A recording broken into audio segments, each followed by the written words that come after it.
this was a terrible book to write. Delicious was a terrible book to write too.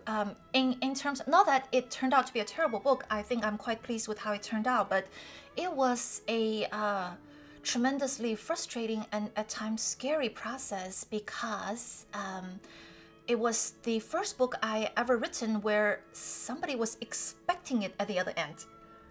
When you're unpublished, you write for your own satisfaction. You write because you're driven to write. Now you have taken somebody else's money and they're awaiting a product. So when the deadline approaches, the sense of panic is quite palpable. And I was also in school at the same time. It was a very demanding one-year master's degree program. So I was doing two things at one time. My head is split into two, and I was just trying to get the word count in so I would have a whole book to go. And so I submitted the first version of Delicious to my editor, and it came back with a 16-page revision letter, single space. And I knew it was bad. I sent it in hoping she wouldn't hate it, but I didn't know it was that bad. So then I figured, okay, if it's that bad, let's just get rid of it altogether. This is sort of how I write. I write and I throw. Yeah, I write and I throw.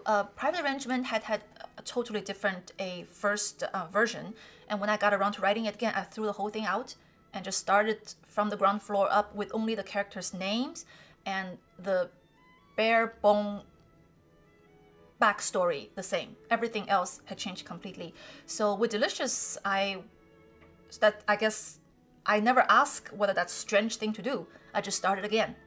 So the second version went in about 5 months later, and my editor said, well, the first half of it is really good, and then it derailed.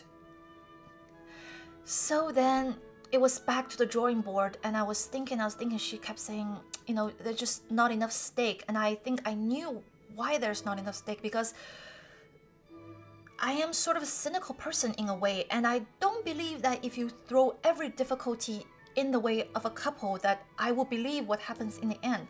So this required a total rethinking of like, what exactly is the conflict, and who are these people, and why can they not get together, and how can they get together credibly? So then I think I threw out another 70% and redid that, and we sent it in, and finally all was well, as they say. I like to say it's a Cinderella story. So here we have a gentleman who's destined to become prime minister, and we have a scandalous woman who spends her life in the kitchen, and it's a Cinderella story as you have never read.